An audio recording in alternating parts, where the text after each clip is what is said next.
Hello and welcome back to the True Crime Comedy Podcast, Murderess Podcast. I am your host, Sidney Smith, with my co-host, Rob, baby. What up, Rob? What up? Hey, man. Thanks for being here again. As you guys can hear, Rob is back as our guest co-host. Jamie is still under the weather. Hopefully, we'll get him back soon. But until then, Jamie is doing the writing for the show right now, and Rob is stepping in and sitting next to me.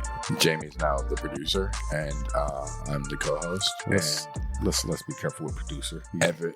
Well, he produced the writing for this episode. Okay, but you're just walking around throwing around titles for the show. I mean, you've co-hosted 3 times, and all of a sudden you are the executive producer. This is why you got to keep your eyes on people who come on and join you for your projects, people, because they start just giving themselves titles. Yeah, I'm just expanding more and more. If you guys feel uncomfortable with me being here, I don't think you do. We've gotten a lot of positive feedback, but if you do, I can totally try to do a dumb Boston accent.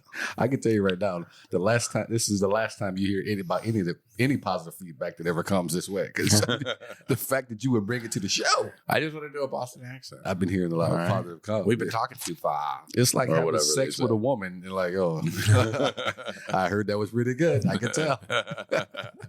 Thank you guys so much for joining us on this podcast. We take a look at real life murders committed by women.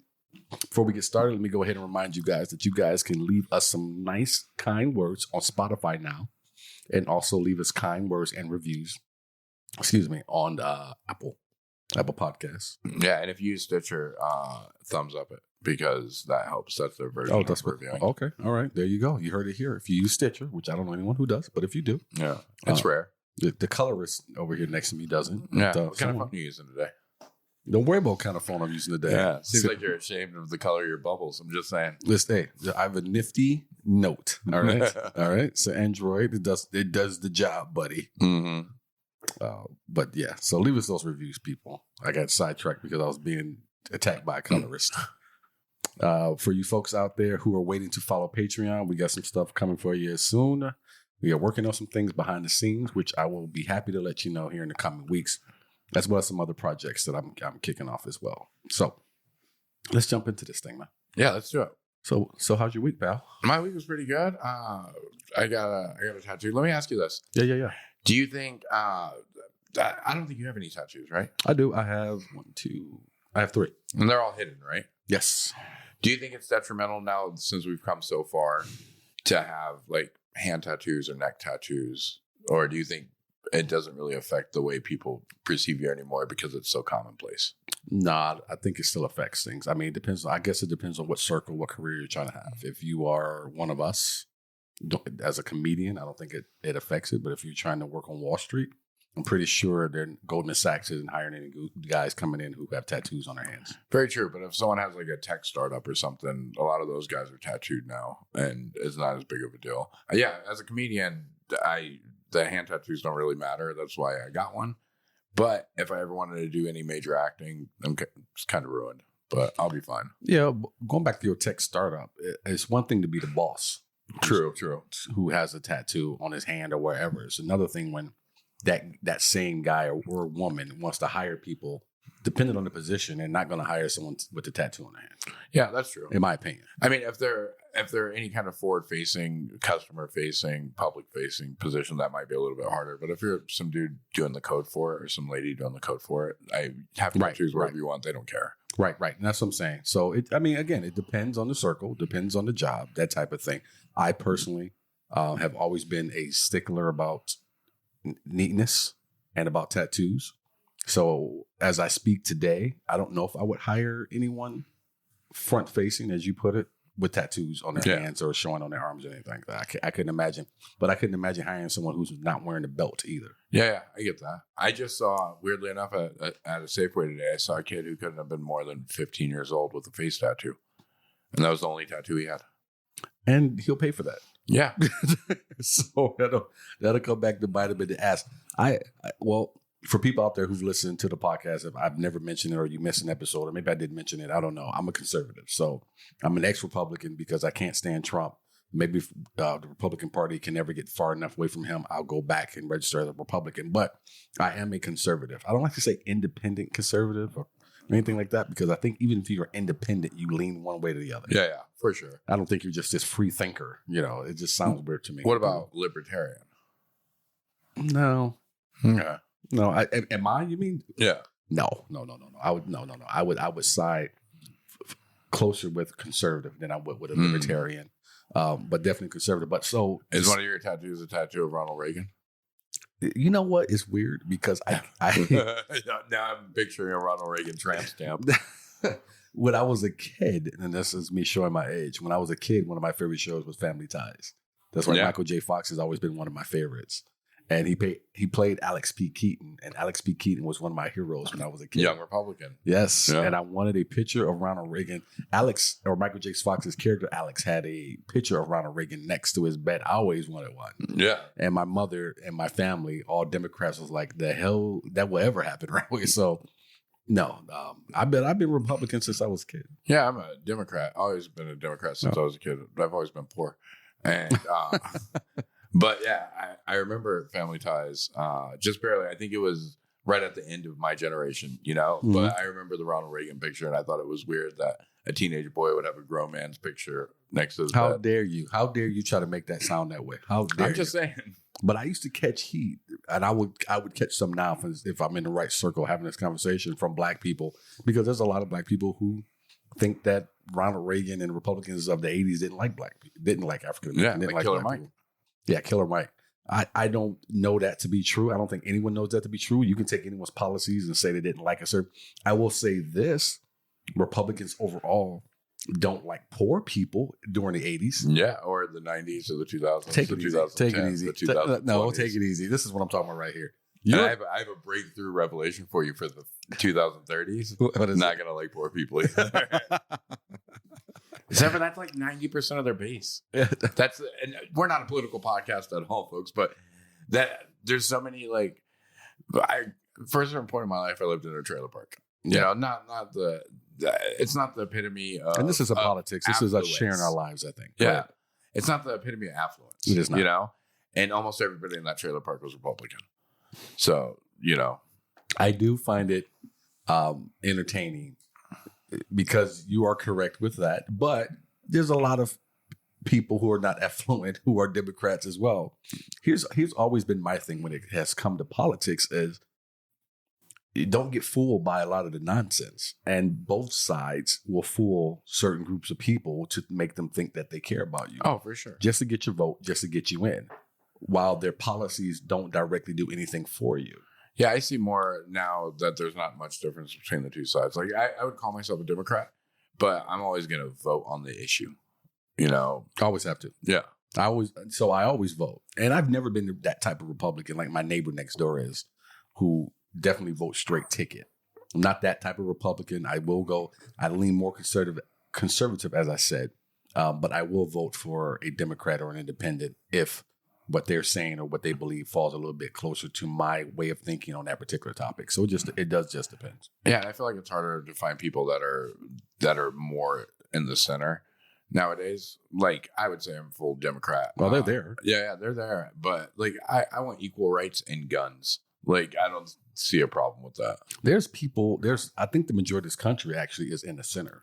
They don't get the majority of the news coverage, but the majority of this country is in the center. Yeah, because being a well-rounded individual it's not really entertaining. Not at all.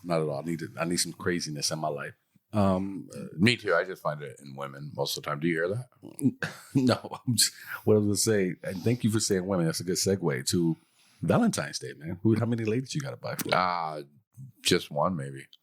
I don't know. Maybe not even one. This is, I've been pretty single for the last year and a half. That is the strangest way to answer that. Maybe one. Yeah. I don't know. Maybe nobody. I don't know. I don't know, man. Does this woman know that she's a maybe? Yeah, no, she does. She understands it too. I don't know how we feel about Valentine's Day yet. The relationship is complicated. She sounds married. Yeah, she is. See? Do I know Rob or do I know Rob? I know Rob. It's not like that, man. Whatever. Do I know Rob or do I know Rob? That was so easy. Yeah. You know me. We've known each other for 10 years now. Yeah, long time. Yeah. Long time. I was bringing up Valentine's Day because my wife crushes me at all of these couple holidays. And she's teasing me earlier. She says, I already got my card. You better hurry up. It's going to be slim pickings. And she does that because I don't know where she finds these fucking cards. These are the greatest cards ever seen by man. The ones that she always gives me. It's almost, if I had tear ducts, I would cry. Yeah. And then all I can find are these fucking generic cards. You find the ones that kids give each other in class. With a bag of those fucking little kisses. Yeah. Or the hearts that say, like, I'm sweet on you. That's what I was going to say. Like that's how corny my cards end up being. And hers are the greatest. I'm like, where do you find these fucking cards? So she was teasing me earlier. And I walked away from her. I said, I'm going to say something you don't really ever say. Fuck you. Dude, you got to blow her out of the water this year. No, you know what? We decided, we always do this. Valentine's Day is never that big of a deal for us. It's not something we go out of our way to celebrate or anything, to be honest with you. We do the card thing every year. But we decided we're definitely not doing any presents this year. Yeah. So you're still going to get her something, all right? No. Okay. No. We'll see what happens. Hey, look, man, this isn't television. Tune in next week to see how this plays out. I'm not getting her anything, man. Nothing. Our anniversary, our wedding anniversary is in March. So we'll figure that out. She's all about getting exactly what it says you're supposed to get. Oh, yeah. Each year. What year is it? It's 4? Yeah. So fruit. Oh, that's easy. Bag of oranges. Yeah, that's it. You can pick them up on any freeway exit. You don't think I haven't spotted out where I'm getting it from. So we'll figure that out. But no, nothing for Valentine's Day. We don't go out to eat. It's so stiff. I'm even against getting flowers. These guys who are getting flowers for Valentine's Day, these flowers are just $30 the day before or the week before. Now they're $100 million. You guys are crazy. I don't like the idea of getting flowers anytime. Like, it's such a throwaway gift. You know? It is. It is. And I tend to like to just go grab something and then pop up to her work. Yeah. And surprise her. Make it personal. Yeah. Be there. Yeah, that's what I normally do. I'll do something like that. Or, for her first week, because she enjoys flowers and plants. And like, if you look at her Instagram, I don't know how many pictures she has of flowers and then pictures of our cat and dog on there, but that's the majority of it.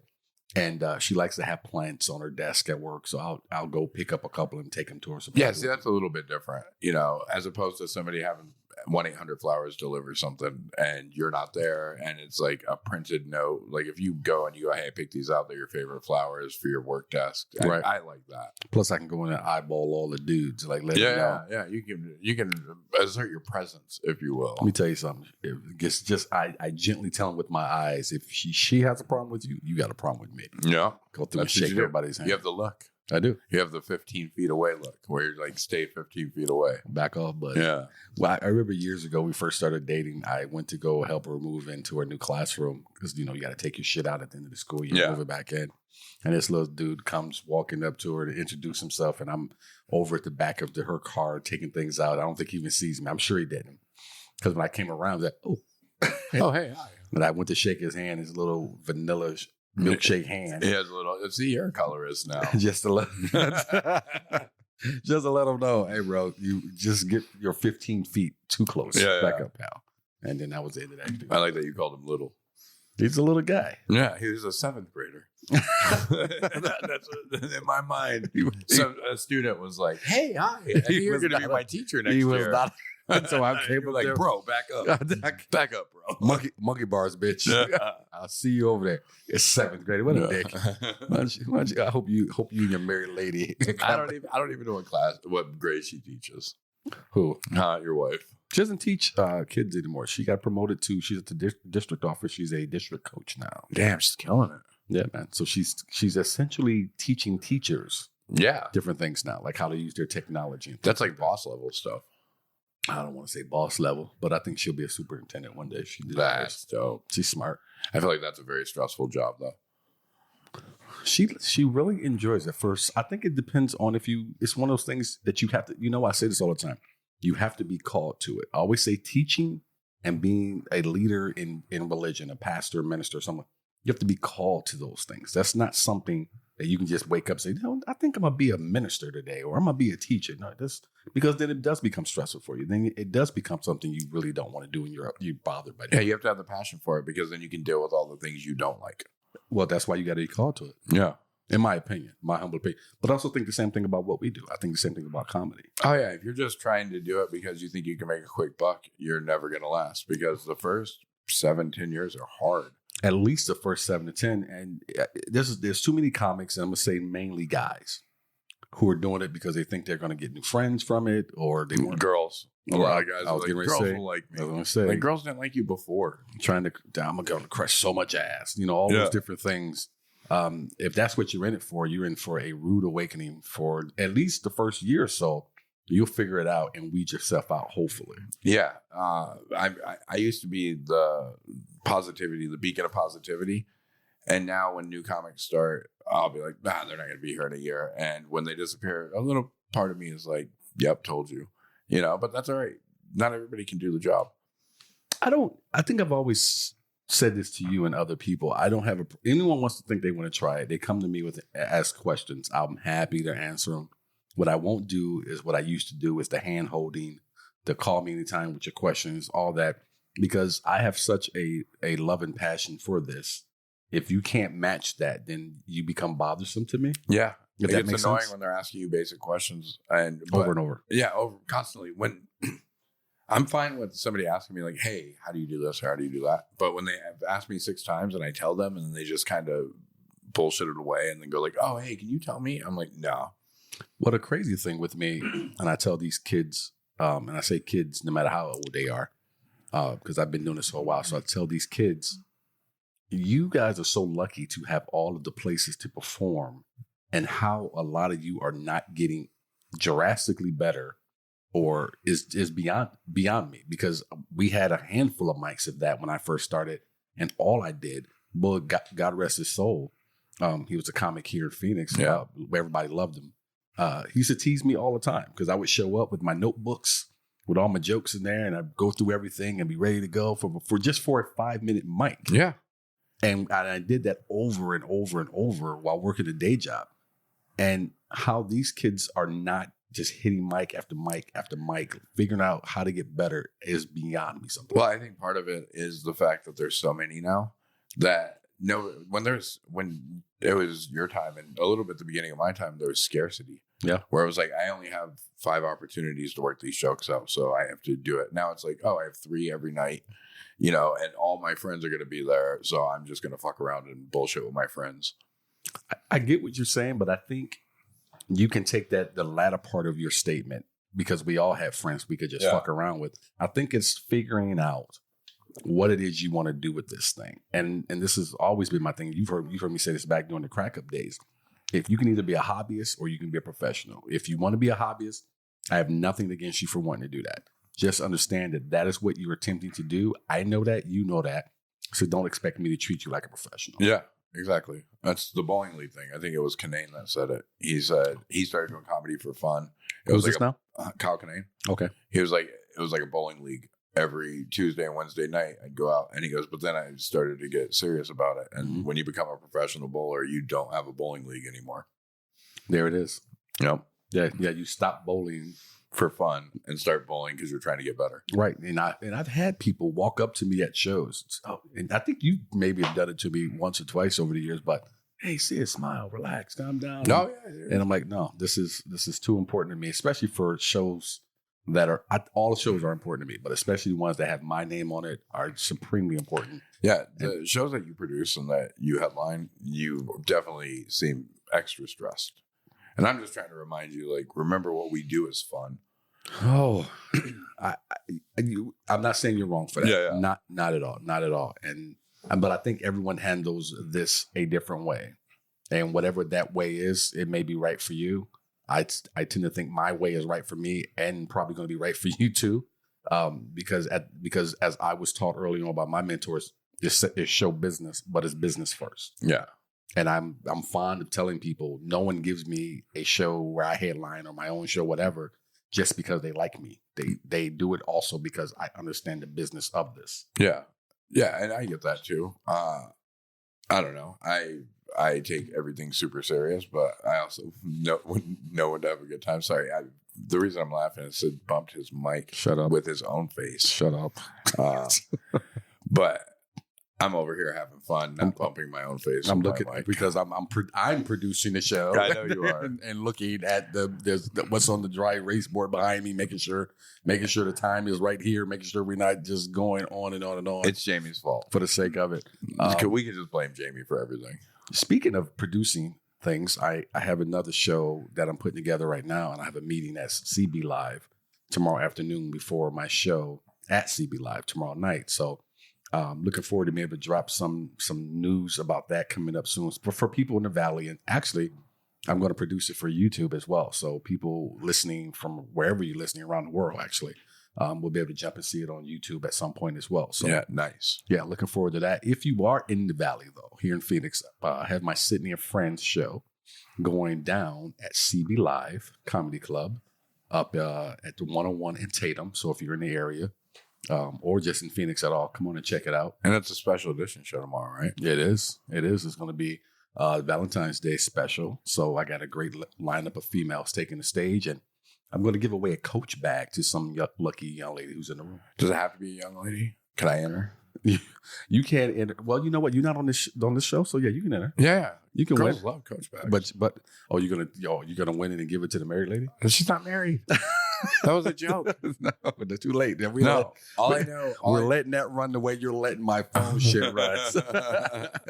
You don't get to only run the jokes, but yeah, his Samsung auto corrected it to the wrong thing. It's fine. Move along. the most of the girls that I've ever dated all love Coach bags, so I think that's a great giveaway. It's just is it a raffle? Is it when you buy the ticket you get entered in automatically? No raffle, no tickets. You just go ahead. It'll be a QR code on all the tables. Oh, nice. And you just scan it in and put your name in for the drawing, and then at the end of the show we'll pull it. Yeah, I might stop by. Well, come on through. You can come hang out in the green room. Yeah. If you do want to come and check out the show, though, just go to my website, Sidney Smith. It's going to be SIDEY, NEY. I can't even spell my name for some reason. Okay. SIDEY Smith, SMITH, and then creative, CRE, 8, TIV.com, and grab your tickets there. Awesome. I don't know why. You should check it out. I don't know why you couldn't spell your own name. Something wrong with me. Maybe you gave yourself a concussion when you hit the microphone. What a dick. What a dick. You watching that Super Bowl this week? Yeah. I'm gonna go with the Bengals. Did I say it right this time? Bengals? I don't care. Yeah, I'm going Bengals. Shout out to Mike Turner. Shout out to John Turner. They're the only two Bengals fans I know. Somebody asked where are all the Bengals fans at, and I was like, Cincinnati. I feel like if you live anywhere else, you're not a Bengals fan. But I am rooting for the Bengals. Yeah, good for you. Why? Normally I don't. Because you hate the Rams. I don't root normally. So let people know I'm from Michigan. So normally I root for nothing out of Ohio except for Cedar Point and Put-in-Bay. Mm-hmm. Cedar Point's awesome. Yep. That's normally, but I do not like Matt Stafford. Yeah, I get that. So I would not be rooting for Matt Stafford to win a Super Bowl after he left my Detroit Lions. Yeah, you're right. So, and I have nothing against the Rams. I like Beckham. I like Aaron Donald. I don't have anything against Cooper Kupp. I don't have anything against that team except for McVay. I don't want to see McVay win anything either. Because if I got to keep watching this little dude run up and down the sideline like he scored a touchdown, trust me, nuts. He's very passionate. He's a fucking prick. I can't stand this guy. Yeah, I get it. What are you looking forward to the halftime show? Yeah, man. I'm a big fan, from my era. Yeah, mine too. It seems like this would have been the dopest halftime show of 2003 for sure. It's going to be sick tomorrow. Yeah. Mary J, Dre, and all I'm getting those grays dyed out. Yeah, they're all putting on their Spanx and everything. The fucking girdles and whatnot. Except for my man Eminem. That's my guy. We're both from the 313, so that's my dude. Yeah, but he's getting up there too. He's like 48. No 49? one says anything terrible about Eminem. All right. Dude, ever since he grew the beard, like I get it. He was past the blonde hair Caesar cut look, but the beard just makes him look like an adult. It makes him look like a dude that works at a lens crafters in a Walmart that knows way too much about Magic the Gathering. Wait a minute. He does not look like he knows way too much about Magic the Gathering. No, he doesn't. Just making shit up now. And I'm a dude that listened to I heard the Slim Shady EP before it was even a full LP. Like before he was with Dr. Dre. Like I love me some old school Eminem, but the beard, man. I won't listen to a guy who would probably have sex in a Walmart parking lot make fun of Eminem. Don't say probably. I've had sex in a Walmart parking lot. I have. I didn't. You know what? I'm fucking 2 for 2 tonight. I got the married woman and now I'm in Walmart parking lot. Yeah, who hasn't had sex in a Walmart parking lot? Let's raise People your hand, with houses, and I'm raising my hand right now. I've never even thought about that. You could sleep overnight in a Walmart parking lot. And when I first came back from New York, there was one night where I was like, I don't feel like getting a hotel room. I hadn't found my apartment yet. Oh God! And this lovely bartender, she had to be. Yeah, we had sex in a Walmart parking lot. She had to be. She, and then we almost got caught. We also had sex in the parking lot of a hotel that she went to prom at. Like a few nights later, and security came over and she yelled at him, and I thought that was sweet. Oh my God! See, this is my problem with having sex like that in a Walmart parking lot would be the same thing that I had going for me when I was a kid. When they would say that's going to be on your permanent record. Yeah. That seems like sex in a Walmart parking lot is on your, like everywhere you go, they're going to pull that shit out the envelope. Can't let you in. Yes, sex in a Walmart parking lot. That's fine. It should have been a Target parking lot. That's what you're saying. Like at least that's a little more respectful. Kohl's at least. Yeah, Kohl's. I got Kohl's cash. No, that's how you're earning it. You got to make your money somehow. So it's tough in these times. It's better than OnlyFans. That doesn't really fit the sex in a Walmart parking lot on your permanent record with you, but that's totally on brand for me. Absolutely. Like if somebody was like, saw Rob having sex in a Walmart parking lot, anybody they told would be like, okay, yeah, that makes sense. Yeah, someone came up to me and be like, he did what? And okay. Yeah, I get it. That's Rob. That's Rob. I want to throw something at you real quick. Bad segue, but I want to throw this past you real quick. Okay. Before we start. Hey guys, thanks. You are listening to Murderess Podcast. Thank you guys for kicking it with us for a minute. Let me give Taryn another shout out because I know she's sitting in line waiting for her to pick up her daughter right now. So hopefully she's in line getting some Reese's peanut butter cups. What's up? I mean, I'm not. If I sound ungrateful, I'm not. I appreciate you, Taryn. I appreciate you a lot. What's up? Yeah. Oh, you know what? I want to give a shout out to a couple of our favorite listeners. They just got married a week ago. Oh, nice. To Ryan and Miranda Henry. Congratulations to you guys. Congrats. Speaking of Eminem, I've known Ryan for 15 years and used to call him Slim Shady and Eminem back in the day because he had that same color hair. And, the blonde Caesar cut. Well, he didn't have the Caesar cut. But used to call him Slim Shady back in the day. But they got married last week. So much love to those guys. Congrats. And thank you guys for supporting the show the way that you do. And, thanks for listening. And thanks for letting me be a part of your special day. We had a good time last week hanging out, celebrating them after they got married. So shout out to Bruce as well. Shout out to all of you guys out there, man. Chell out there who listens and hits me up every week. And Corey, I think, is still listening as well. So thank you guys, and other folks as well. So thank you guys. I wanted to hit you with this real quick before we jump into the podcast. The mayor of New York is a black guy. Yeah. I can't think of his damn name off the top of my head right now. It's Eric something or other. Forgive me, folks, for not remembering it right off the top. I meant to write it down. But a video came out of him when he was a police officer. I believe he was a lieutenant. And it was 2019. He's giving a speech. And he's talking about dealing with racist cops, white cops. Yeah. And he called them crackers. Yeah. And we talked about this on my other show that we do on Monday nights on Facebook Live called Not As Debatable. And we talked about it. And my standpoint on it, and I want to know what yours is too. Okay. Because I'm a cracker. Actually, let's go with yours first. What is your thought on this black man who was a police lieutenant at the time dealing with racist white cops who was asked a question, and then part of his answer was calling those cops crackers, and now he's the mayor of New York. Kind of what's your thought about that? Okay. As a white man, I'm a little divided because honestly, there's no racial slur you can call me that's going to really hurt my feelings. Okay, call me cracker, honky, okay. I've heard them all. Right. None of it's going to hurt my feelings because none of it has any real weight attached to it. Okay, there's certain words I could call you and it would make you very angry because of not only the word but all the history that goes with the word. Right. Right. Whereas cracker, oh no. I'm a cracker. I'm white and I'm tasteless. No big deal. None of that matters. But at the same time, the reason I'm kind of torn on it is if he's in a public setting as a lieutenant trying to set an example, you shouldn't be doing that. It doesn't bother me. It doesn't, he was probably making a point, and I don't know the context. I haven't seen the video yet. Yeah. But if you're making a point, and if he was going like, these white cops say this word, so I'm going to call them all crackers now. That's a little different. But if he's like, and these cracker cops, like, choose a better word. You could be passionate and you could say, these bigot cops, these, I think a bigot or racist would hurt my feelings more than calling me a cracker or a honky or a, I don't know, slick back. Right. I think I just made that one up. You did. I don't know what the hell that even is, but all right. I think it's from Boondocks, a pimp named Slickback, honestly. I was flipping through my Rolodex of words over here. I know too. I just know too. Slickback. All right. Your answer is similar to my co-host on Now This Debatable, which you can catch on Facebook Dion? Live every Monday. With my co-host Dion Curry. Shout out to Dion.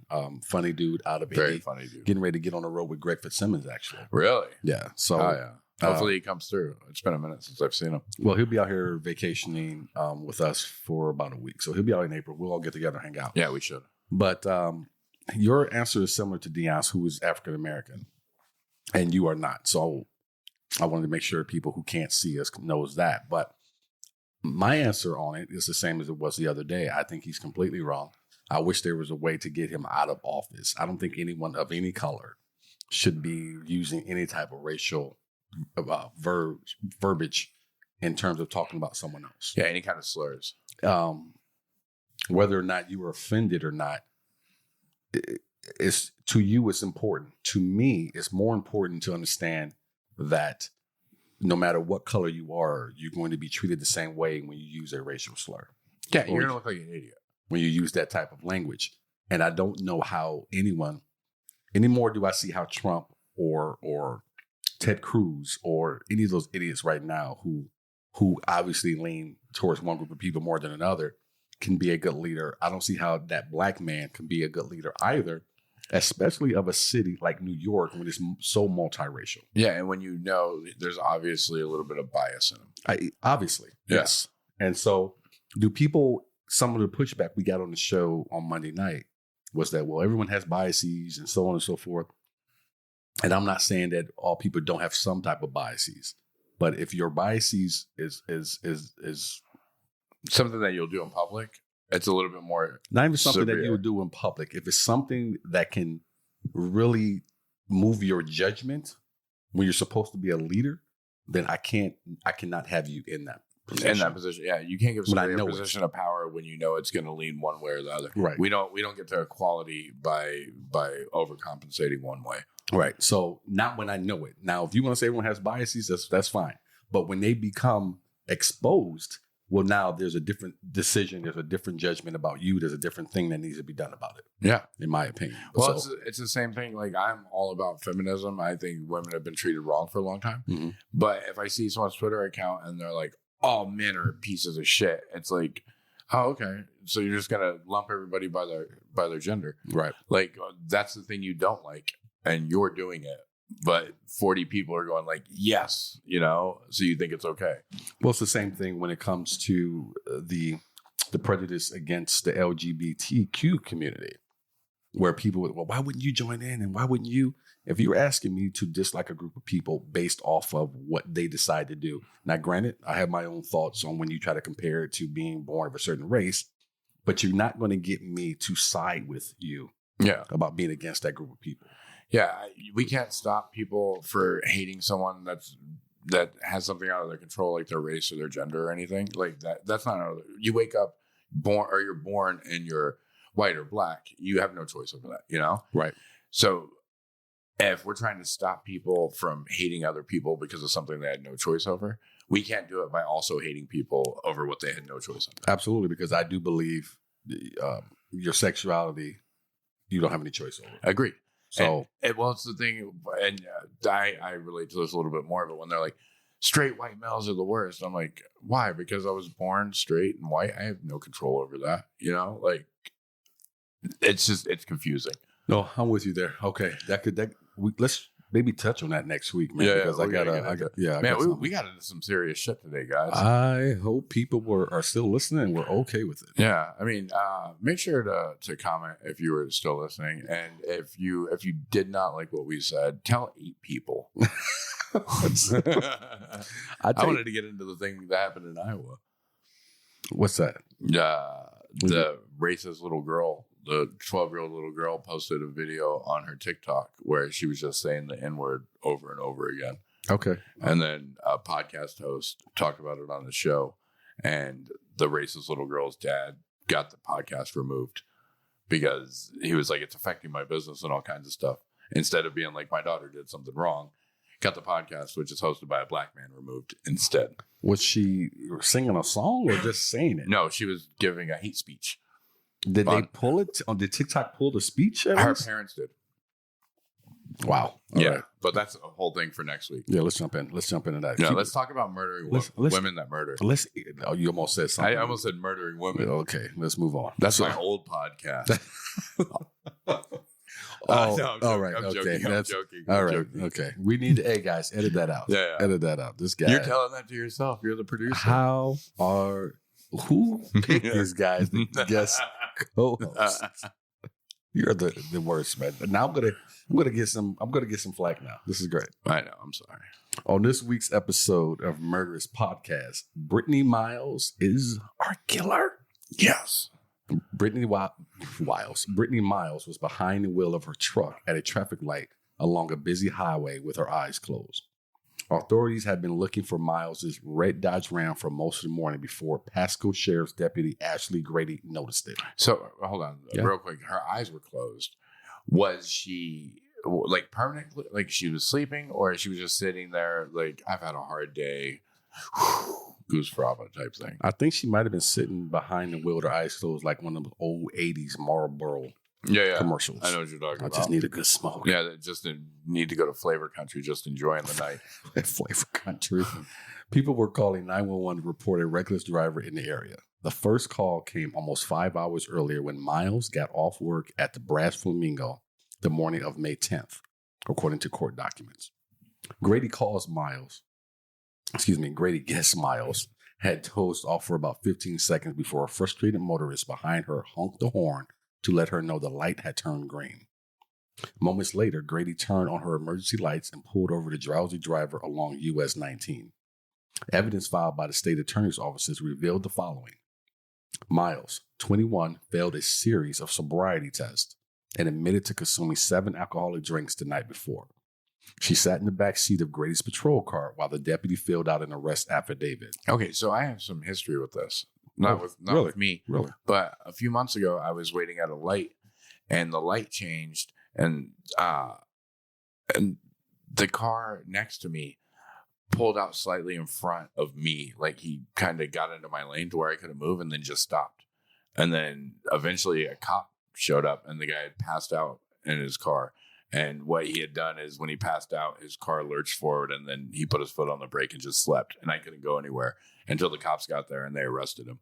But he was definitely on something. How long were you sitting there? I don't know. I listened to like four songs, and then the cop showed up. I didn't even call him. I was just like, what the hell's going on? I honked at him a bunch. I almost got out of the car. I'm more concerned that you didn't call the cops or do anything. You just sat there listening to 4 songs. Yeah, I don't snitch, bro. I'm not sitting here, though. I got shit to do. What are you doing? Huh? I didn't have anything to do. I just went. I picked up a case of water, and I was gonna go back to my house. So I was like, all right, well, let's see how this plays out. Yeah, but he was passed out. They had to bust the window because he wasn't waking up when they were banging on the window. That same thing happened to me in Glendale 6-7 years ago. I was going to the LA Fitness on what road is it? On Northern, and right there, Northern. And guy was sitting in the turn lane, sleep. Yeah. I don't know why he was asleep. He was asleep, and the cops came, knock, knock, knock, knock, knock. And then wake up, and they smashed the window. It ended up arresting the guy. Yeah, it arrested my guy too. And he didn't. While they were pulling him out of the car, he was barely awake. It has to be opiates. He had to be drunk or on something. No one can smash a car window and you not wake up. Yeah, right. You got to really be on some shit. That's one hell of an alarm. Absolutely. So Grady stated Miles was cooperative, emotional, and talkative. She had body tremors, stood unsteadily, and had mumbled speech. Another deputy had parked his car behind Grady. The tow truck driver arrived to remove Miles's vehicle. The backseat window had been rolled down so the backup deputy could talk to the suspect about the pills he found inside her car. They were aspirins, she told him. She stuffed them in a cigarette pack because the bottle was broken. A likely story. At first, the arrest did not seem unusual for the US 19 freeway through Pasco County, where there is an abundance of bars and strip clubs. This particular DUI case would end in horrifying fashion. Spoilers. More than 90 minutes had passed. It was 8:55 a.m. and Miles needed to be in a Hernando County courtroom. The backup deputy, Christopher Griffenberger, agreed. You killed that name. I was worried. Wait, man. Thanks, man. Agreed to call the suspect's mother and tell her she was going to miss her custody hearing. Miles thought about the consequences and the possibility of losing her son. Panic started to set in for Miles. Her window of opportunity to retrieve her truck and speed away was seconds from closing. The tow truck driver was about to remove the Dodge from the highway. Miles was about to go to jail. Her keys were in the truck's ignition. The petite exotic dancer freed her left wrist from the handcuffs. She jumped in the truck and sped off. You know, when you said her name at the beginning of this, I was like, she's probably fine. Like that, what was it? It was like Jessica Miles or something? Brittany Miles? Where did you get that from? Petite exotic dancer. I know, but where'd you get that from the beginning that you thought she would be fine? Brittany Miles? Is that what it was? Is that her name? That sounds like a fine girl's name. It's rare that you're named Brittany and you're not cute. Or Heidi. You know what? I am trying to think about this now over my lifetime. Yes, I think you might be right about that. Brittany and Heidi. Yep. Never met one unattractive. Heidi. Yeah. I don't get it either. So when you said her name, I was like, I'm trying to picture in my head. In the future, when we do this, I'm going to need pictures. Perv. No. Okay. Well, I'm going to Google it later. and no unattractive Whitneys I've never met. No. I'm looking at a picture of Whitney Cummings on my wall.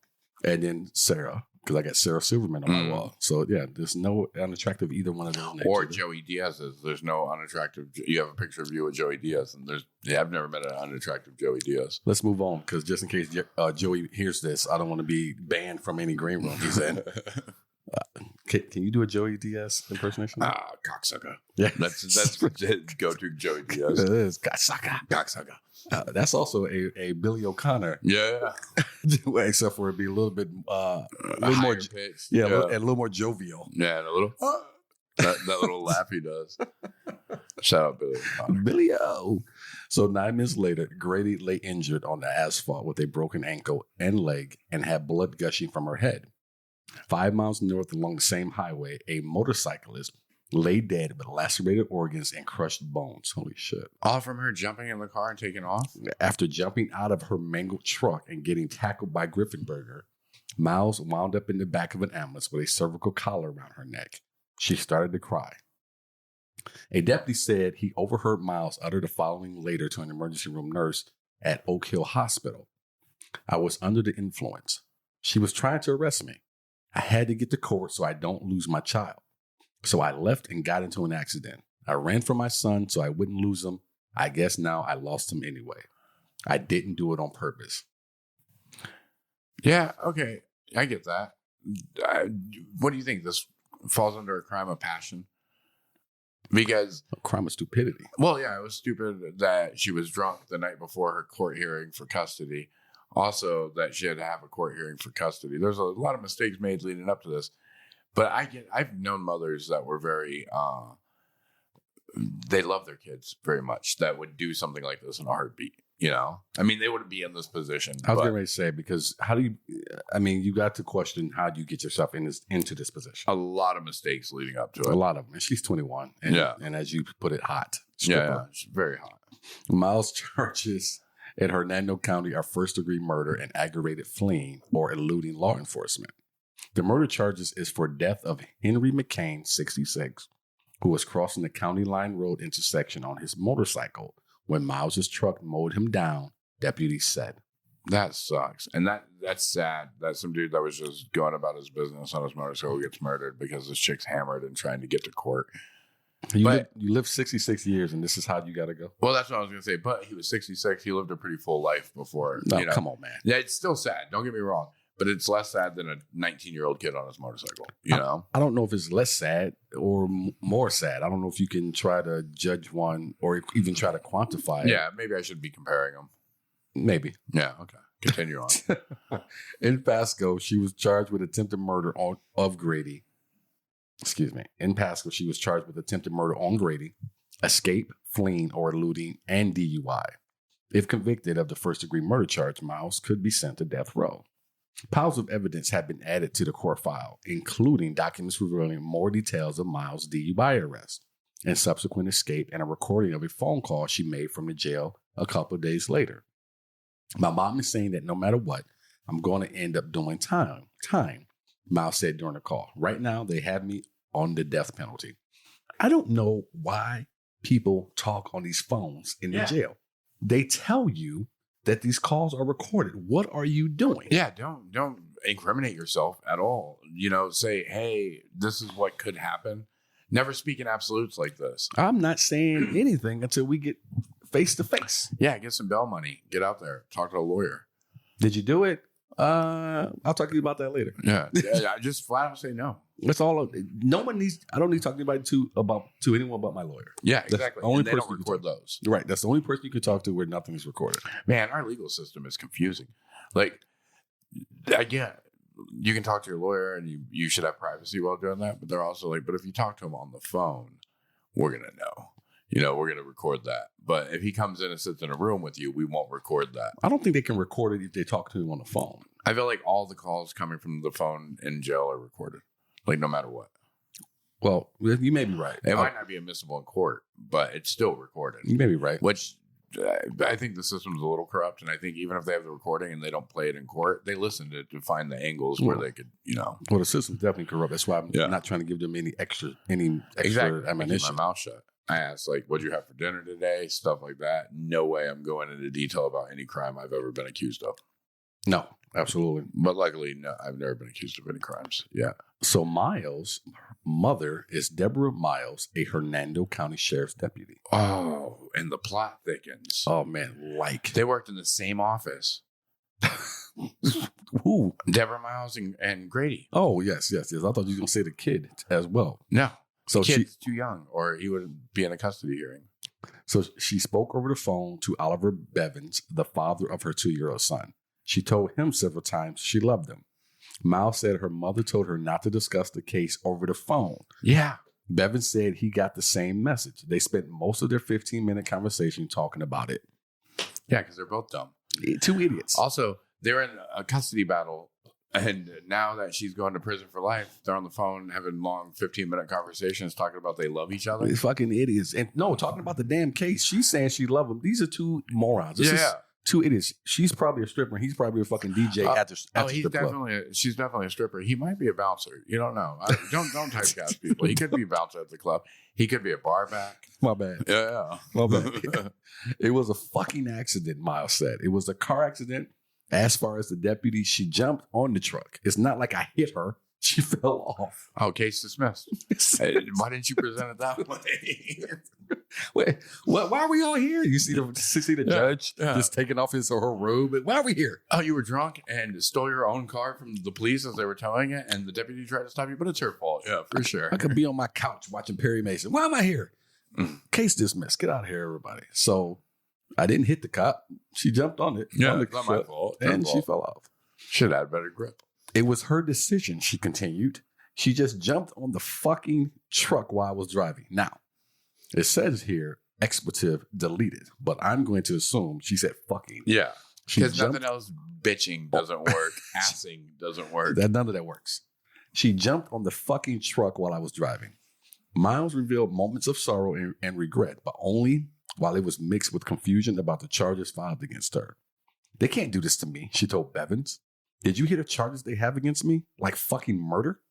I didn't, you know what I mean? Like I didn't do it on purpose. Like it was a car accident. Do you know what I mean?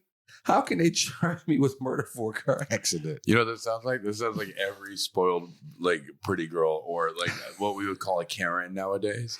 Hey, this is my fault. It's her fault. She jumped on my car. I got to read this again. Yeah, read it.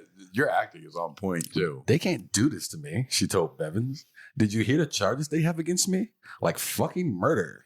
I didn't. You know what I mean? Like I didn't do it on purpose. Like it was a car accident. Do you know what I mean? How can they charge you with murder for a car accident? How many times can this woman's or girl say, you know what I mean? You know what I mean? I know. She didn't even switch it up at all. She didn't go, you feel me? Or anything like that. It's just, you know what I mean? And then the fact that she's like, I didn't do it. Why is she telling this dude so much information? Like, he's not going to magically be able to get her out. On a phone call, her mother told her not to talk about this. Her mother, the person that knows the most about the legal system, who's a sheriff's deputy. I'm sorry, she said later. I'm fucking sorry. This whole thing is a big fucking accident. They can't do this to me. She said she was scared she would be in prison for the rest of her life. You know why? Because she has the opportunity to be in prison for the rest of her life. An emotional Bevins promised he would wait for her, even if she remains behind bars until she's 50 years old. That dude is lying. But not only that, this sounds like two young people. When you have that dumb love. Now I'm gonna take the love out of it. Just to kind of an emotional Bevins promise. I'll wait for you, even if you're behind bars for 50 years. Like, where do you get this random number? Yeah, a life sentence is more than 50 years.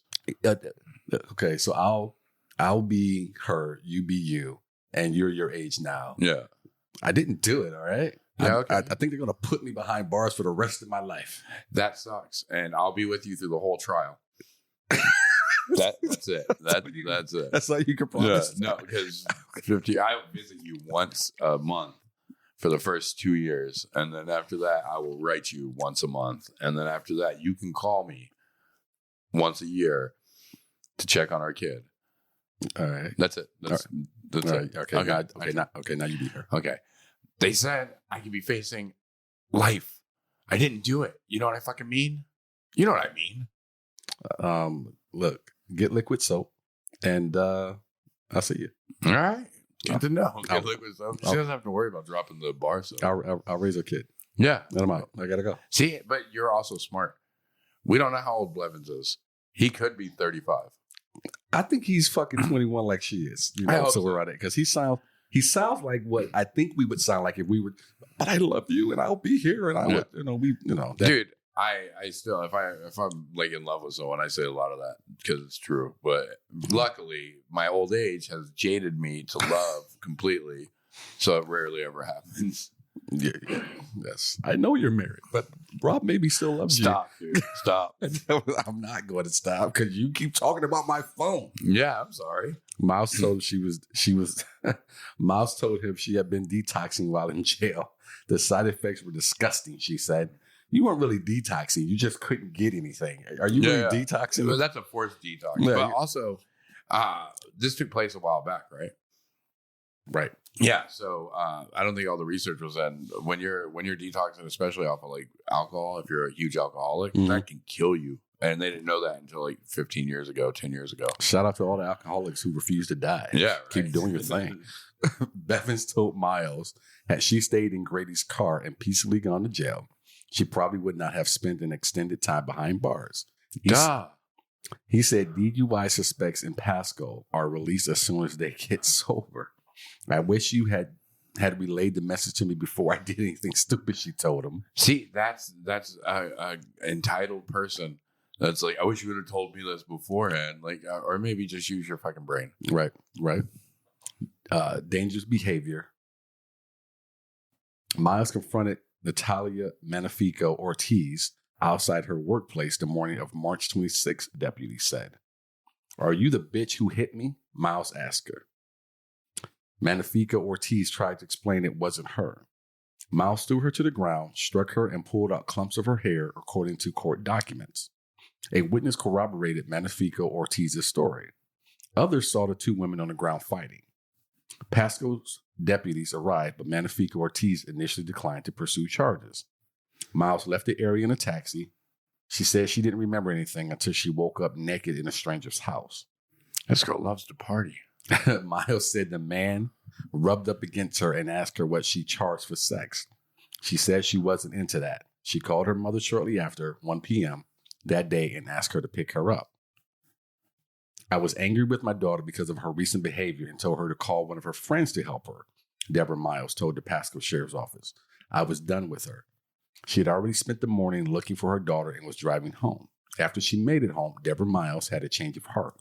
She and her husband drove to the area of Moog Road in Newport Richey to find her. Okay, so this is what this is telling me, it seems like, is like women love you to death. Like, especially if they're your parent, your mom, until you do that one final straw thing, and then they pretty much cut you off. It sounds like she was like, you hit the final straw, figure it out on your own, and then she went home, and the husband was like, no, we have to go find her. You're probably right. Yeah. Because dads always have a certain love for their daughters. Oh, for sure.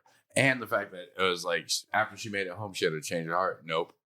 My husband was like, I'm going. You can come with me if you want. She's like, well, I guess I'll go too. Yeah, where's my kid? Yep. Brittany Miles called her mother from an unknown number. She said several times she didn't know where she was, according to court documents. Her mother called the number on her caller ID and a man answered.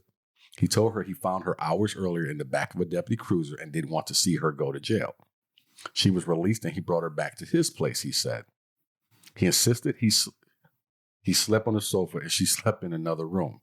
He told Deborah Miles he was a perfect gentleman. She thought he sounded suspicious. What kind of power does this dude have if she's already in the back of a deputy's cruiser and he's able to get her out of it and take her back to his house? He sounds like he's a cop. Yeah.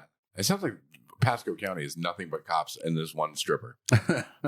Miles said she saw her daughter in the passenger seat of a passing car near a pizzeria along US 19. She confronted a man who was driving her. Others who knew the man pulled up and laughed at what they were seeing. An angry mother picking up her intoxicated adult daughter. Brittany Miles still hadn't reached rock bottom. Determined not to go to jail, Grady lay on the asphalt after falling from a pickup that had accelerated to more than 70 miles per hour. The bewildered tow truck driver, Timothy Moore, heard her yell, "The female suspect pushed me out the window." Moments later, Miles had flung the rear driver's side door open, according to Grady's report. She ran to the truck with Grady in pursuit. As Grady grabbed hold of the inside of the vehicle, and as Miles picked up speed, she told the deputy, "I'm not going to jail. I have a court date at 9 for my son, and you're not getting in my vehicle. You're not stopping me," according to a transcript of Grady's interview with the detective. Yep, that's some straight up entitled shit. Grady said she pressed her forearm against Miles's neck and shoulder and tried to pull the key out of the ignition. But the suspect jerked the wheel and pushed her out of the truck. Dude, I would watch this movie. Dude, I wouldn't be in a moving car. Yeah. But think about it. Okay, mental picture this real quick.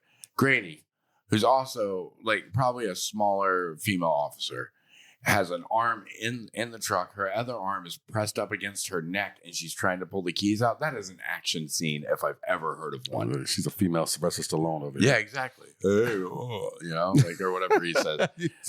Each episode now, I'm going to do one very bad impression. You're off to a good start. Yeah, thanks. A deputy got ahead of Miles during the chase and tried to slow her down near the intersection of New York Avenue. By then, Miles was driving 100 miles per hour, authorities said. A cement truck driver tried to stop Miles by blocking part of the highway with his vehicle. Here you go. But the suspect veered off the road onto the grassy shoulder and avoided the truck, according to reports. At 100 miles an hour? Yeah. She's a hell of a driver. Yeah, she can handle that truck. Also, why the cement truck driver's like, I'm going to stop. It's like a video game. Like, who's this guy? Right? She continued north and zoomed through the red light of a Little Road, deputy said. Zoomed through the red light at Little Road, deputy said.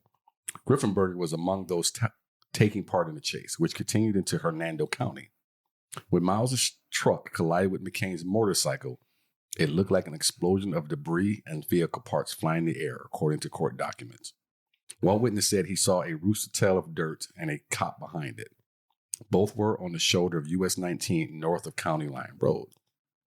Miles, who said she was disoriented after the deployed airbag struck her in the head, traveled off the road and drove over a drainage pipe. She eventually came to a stop near the entrance of Pasco Hernando Community College and tried to get away on foot, deputy said. Dude, that's okay.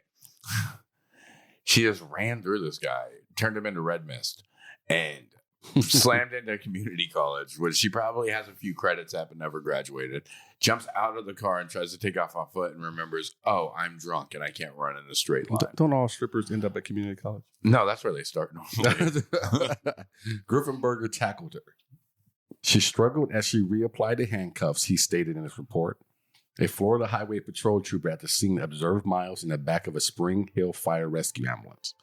She had bloodshot eyes and was emotional, she wrote in her report. And a concussion, probably. Definitely. Miles was Miles was transported to Oak Hill Hospital. While in the emergency room, she asked about the motorcyclist she had struck.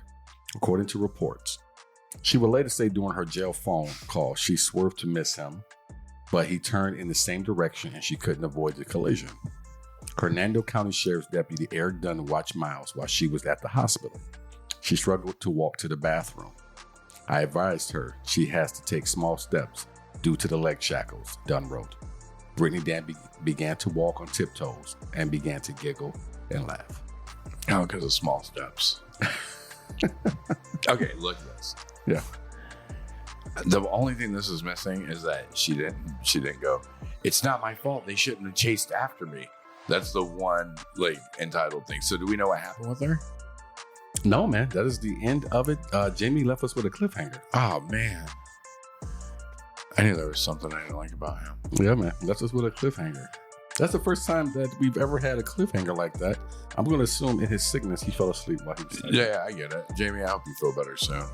So you can write stories without cliffhangers. So you can send us the other half of this. I'm gonna do independent research. I'm gonna handle it for next week. I look forward to hearing this. I'm gonna bring in the second part and I'm gonna bring pictures.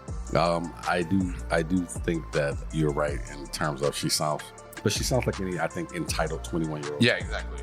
But for the most part, and as much as when you get older, you want to be like this new generation. But I was just as entitled when I was 21. Yeah, I think we all were. Yeah. I'm Sidney Smith. I'm Rob Maybe. From Sidney Smith Creative, this has been Murderess Podcast. If you like our show, be sure to tell your friends and family. Subscribe on Apple Podcasts, Spotify, Stitcher, or wherever you're listening now, including Stitcher. You said it already. I did. Apple Podcasts, Spotify, iHeartRadio. Yeah, Audible maybe. We get a lot of our listens on iHeart, though. So leave that 5-star rating wherever you can, as much as you can, and give us that great review on Apple Podcasts. We have not had a review on Apple, and I'm surprised by that. No. About the story you just heard, we sourced it from murderpedia.org. Remember, be aware of your surroundings, and we'll see you next week. Until next time. I hit my face again.